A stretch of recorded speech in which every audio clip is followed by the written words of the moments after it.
আসসালামু আলাইকুম এভরিওয়ান।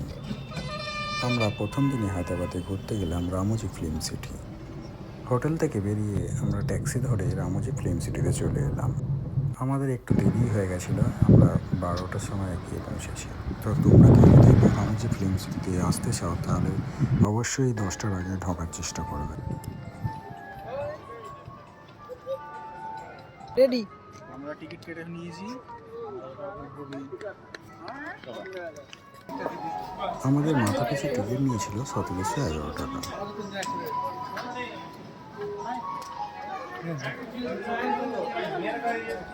তো টিকিট কেটে আমরা লাইনে দাঁড়িয়ে পড়লাম।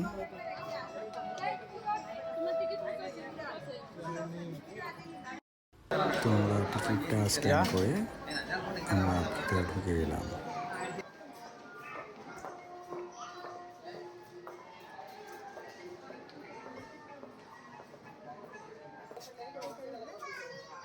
তো ভিতরে ঢুকেই দেখলাম একটি কাঠের বাস রয়েছে।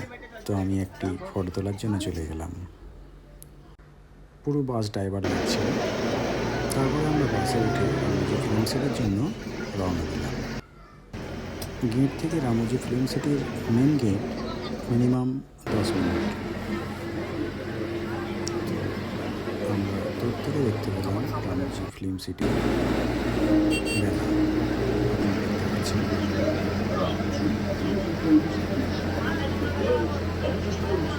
তো বন্ধুরা, তোমরা কে কে রামোজি ফিল্ম সিটিতে আসতে চাও আর এসছো অবশ্যই কমেন্টে জানাবেন। তো আমরা মেন গেটের কাছেই চলে এসেছি। তো আপনারা আমাদের সঙ্গে থাকুন পরবর্তী ভিডিও দেখার জন্য, অবশ্যই সাথে থাকুন।